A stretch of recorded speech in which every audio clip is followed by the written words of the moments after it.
ये हमारे श्री राम, इन पर कौन बोल सकता है? कौन इनको जान सकता है? इनको अगर थोड़ा कोई जान सकता है तो वो शिव जान सकते हैं, श्री हनुमत लला जान सकते हैं, माँ जानकी जान सकती हैं। ये आदि नारायण, ये हरि, ये श्री राम महाशून्य में निर्गुण निराकार हैं या सगुण में दशरथ नंदन श्री राम हैं। ये बहुत गोपनीय विषय है। ये जब तक आप साधना नहीं करते हैं तब तक आप जान नहीं सकते हैं। लेकिन ये श्री राम हमारे जो हैं त्रेता युग में जो आए हैं, वैसे तो कितने कल्प में आए हुए हैं, लेकिन हम इस त्रेता युग की बात करेंगे तो ये श्री राम जो हमारे हैं, क्या एक अवतार जो हैं एक मनुष्य के रूप में, एक साधारण मनुष्य हैं, एक राजपुत्र हैं जो विधर्मियों को, राक्षसों को वध करने के लिए जो पूर्वार्जित अपने अवतार धारण करने का जो उनका कारण था, उसके लिए आए। इसके पीछे कुछ और था। मैं समझता हूं कि ये प्रभु जिनकी सृष्टि है, जो श्री राम जिनकी सृष्टि है, उन्हें मनुष्य रूप में आने की जरूरत क्या थी? वो तो जहां जिस लोक में थे श्री महाविष्णु, वहां एक इशारे से सारे राक्षसों का वध हो जाता, रावण का वध हो जाता और पृथ्वी पर मनुष्य शांति से जी पाता, अच्छे मनुष्य। लेकिन ऐसा नहीं होने के पीछे प्रभु का क्या कारण था अवतार लेने का? अगर मेरे दृष्टि से अगर आप जानेंगे तो देखिए, मनुष्य बार बार जन्म लेता है सृष्टि में। हम हजारों जन्म ले चुके होंगे, पहले से भी लाखों जन्म ले चुके होंगे, पता नहीं हमें। और मनुष्य जब बार बार आता है तो अपने प्रारब्ध बस आता है, अपने कर्मों के बंधन से आता है, अच्छा बुरा जीवन में जो होता है। लेकिन प्रभु करुणा बस जीवन में अवतार लेते हैं। वो अपने शक्ति का प्रयोग डायरेक्ट नहीं कर सकते हैं। इसलिए नहीं कर सकते हैं कि वो अवतार धारण कर हमारे जैसा ही जीवन में आए, मनुष्य का अवतार। और उन्होंने जीवन में हमें एक दर्शन दिया, एक चिंतन दिया, एक विचार दिया, एक कर्म दिया, एक चरित्र दिया कि जीवन कैसा होना चाहिए, श्री राम का जीवन कैसा है। अगर श्री राम के जीवन में अगर आप उनके चरित्र को थोड़ा भी अपना लेते हैं तो आपका जीवन सद्गुणों से भर जाएगा। थोड़ा सा अगर अपना लेते हैं। अब लोग बहुत भ्रांति करते हैं कि आज के युग में ऐसा नहीं संभव है। मैंने मान लिया कि आज के युग में ऐसा संभव नहीं है, त्रेता युग की बात है। कलयुग में बहुत सारे कलयुग का ही दोष है। लेकिन हम थोड़ा बहुत भी अगर मान लेते हैं तो हम जीवन में बहुत सारा चेंज कर सकते हैं। हमारे जीवन में चेंज आएगा, बदलेगा हमारा जीवन। लेकिन उस पर भी बात छोड़िए, मैं एक बात कहना चाहता हूं कि ये श्री राम जो मनुष्य रूप में अवतार धारण किए हैं और आज बहुत सुखद संजोग भी बन आया है कि उनकी प्रतिष्ठा भी अब हमारे बीच होने जा रही है। तो ये श्री राम हैं कौन? ये कलयुग में उनका क्या काम है, क्या रोल है? मैं थोड़ा सा अपना अनुभव बताना चाहता हूं। ये श्री राम ऐसे हैं कि अगर आप रास्ते में पुकारें, दुख में पुकारें, रोग होने पर पुकारें, कहीं भी किसी परिस्थिति में किसी प्रकार से भी अगर आप आर्त हृदय से उन्हें पुकारते हैं तो तत्क्षण आपकी सहायता कहीं न कहीं किसी न किसी माध्यम से उसी समय होती है। ये है श्री राम प्रभु की कृपा। कोई निराश हो ही नहीं सकता है। एक भी आदमी अगर आप चुन कर लाएं जो ये बता दे कि हमने इनको पुकारा और मेरी मदद नहीं हुई, हाँ एक कंडीशन दे रहा हूं, आर्त हृदय, आप ऐसा कोई अपराध करके इनको ना पुकारे। उसका उदाहरण मैं दे रहा हूं कि आपकी बहुत अच्छी प्यारी सी मां है, आपने मां को 4 गाली दिया, अभद्र व्यवहार किया और फिर कहीं जाके अब श्री राम प्रभु को पुकारने लगे, तो ये फिर आपकी बात नहीं सुनी जाएगी। वैसे वो करुणा निधान है, उसके बावजूद भी सुन लेते हैं, लेकिन इसकी गारंटी नहीं है। आप किसी भक्त का अपमान कर देते हैं, किसी अच्छे व्यक्ति का अपमान कर देते हैं, आप अपने कर्मों से किसी को रुला देते हैं, फिर आप भक्त हैं क्या? अगर आप भक्त हैं तो आपको मर्यादा में रहना पड़ेगा। और कलयुग में अगर आप में बहुत सारा अवगुण है, कोई बात नहीं है, अवगुण है तो है, इसको कौन दूर करेंगे? श्री राम प्रभु ही दूर करेंगे। आप उनके शरणागत तो होइए और प्रत्येक दिन कहिए कि प्रभु आज मैं 2 अवगुण 3 अवगुण छोड़ूंगा, आज मैं 3 अवगुण छोड़ूंगा, मैं 1 अवगुण छोड़ूंगा।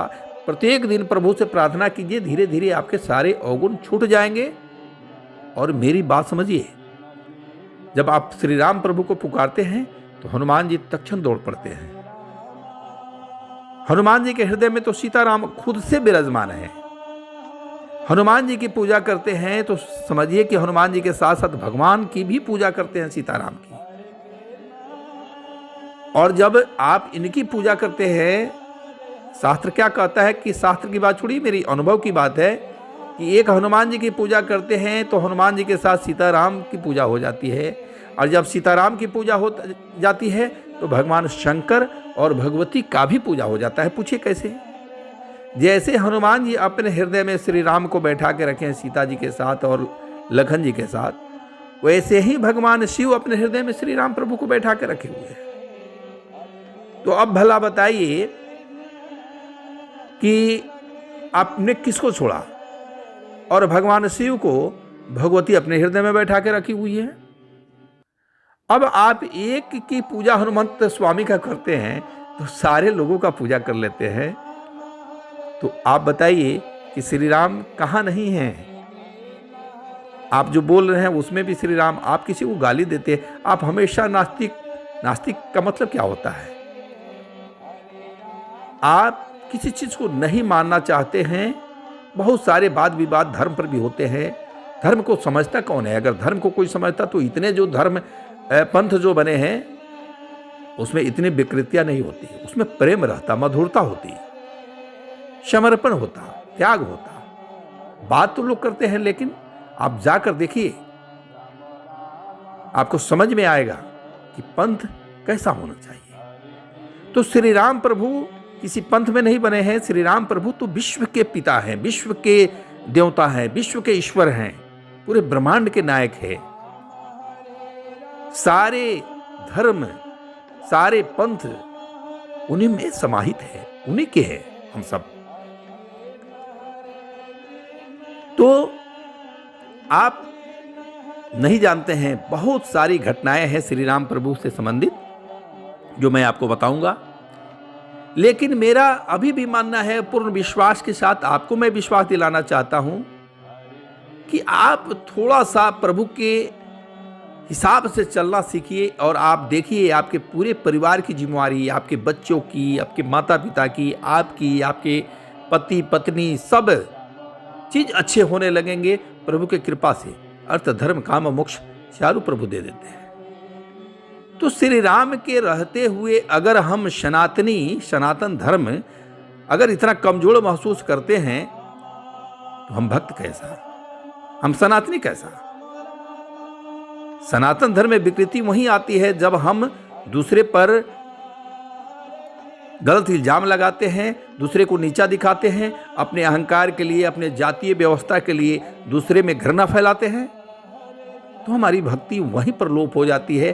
थोड़ा बहुत तो लाभ सबको मिल जाता है जीवन में। एक राक्षस भी पूजा करे, एक असुर भी पूजा करे तो उसे भी शक्ति मिलती है, ऊर्जा है ना। मंत्र क्या है, तप क्या है, तंत्र क्या है, यंत्र क्या है? एक ऊर्जा है, एक शक्ति है।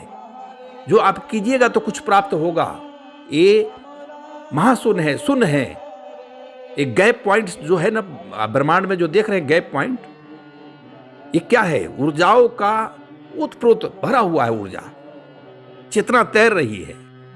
आप क्या पकड़ते हैं? Negative positive. आपके अंदर अगर नेगेटिविटी आती है उसे दूर कैसे करें? तो श्री राम का चिंतन करें, बजरंग बन का पाठ कर ले, हनुमान जी का चिंतन करें, महामृत्युंजय का जप कर ले, गायत्री का, बहुत सारे विधि है। हम 5 मिनट बैठ के अगर ध्यान करें, श्री राम उतर रहे हैं, श्री राम श्री राम श्री राम श्री राम श्री राम, आर्थ हृदय से पुकारिए, श्री राम श्री राम श्री राम श्री राम श्री राम श्री राम। आप जैसे जैसे आपकी ध्यान बढ़ेगी, आपका हृदय से आवाज जाएगा, आप देखिएगा आपका जीवन बदलने लगा है। आप प्रातः उठिए तो सोचिए कि आज से लेकर शाम तक मैं कोई कर्म ऐसा खराब न करूं जो मेरे प्रभु को अच्छा न लगता हो, और तब आप देखिए आज से आप सारे ग्रहों के बाधाओं से फ्री, सारे दोष से मुक्त होने लगिएगा। पितृ दोष हो, काल दोष हो, भूत दोष हो, नाना प्रकार के दोष हो, लेकिन जैसे हम श्री राम के ध्यान चिंतन में जाते हैं और उनका जब धनुष्मान का परिक्रमा एक बार प्रभु जब कर देते हैं, दयावश, करुणावश, कृपावश करते ही हैं, तो फिर आपका जीवन उनके हिसाब से चलता है। और जब प्रभु के हिसाब से जीवन चलता है तो डर कैसा, भय कैसा, कौन आपको छू सकता है, कौन आपके पास आ सकता है? किसी की हिम्मत है? काल तो आ ही नहीं सकते हैं, और बाकी कैसे आएंगे? जब काल की हिम्मत नहीं है तो बाकी कैसे आ सकते हैं? वहां प्रभु मालिक हैं, वो तो अवतार धारण करने के लिए आते हैं, और गए कहां हैं? वो तो कण कण में रमे हैं, जहां पुकारिए। इसी कलयुग में कितने भक्त साक्षात भगवान का दर्शन किए और आज भी करते हैं, और भगवान से वार्तालाप करते हैं। तो ये श्री राम को आपको जीवन में उतारना पड़ेगा, और श्री राम को जीवन में उतारने के लिए आपको भगवान शिव का भी ध्यान करिए, उनकी भी पूजा कीजिए। मैं आने वाले समय में बताऊंगा, एक विधि बताऊंगा, एक ऐसा मार्ग बताऊंगा। लेकिन श्री राम, और जो श्री राम है त्रेता के, वही हमारे द्वापर के श्री कृष्ण हैं, और एक करुणा निधान है, करुणा निधान है। ये शिव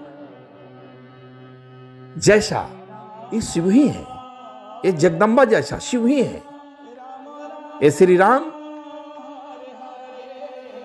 कृपा निधान, करुणा निधान, दया निधान, ये सांवले शलोनी दया से भर के सुदर्शन चक्रधारी,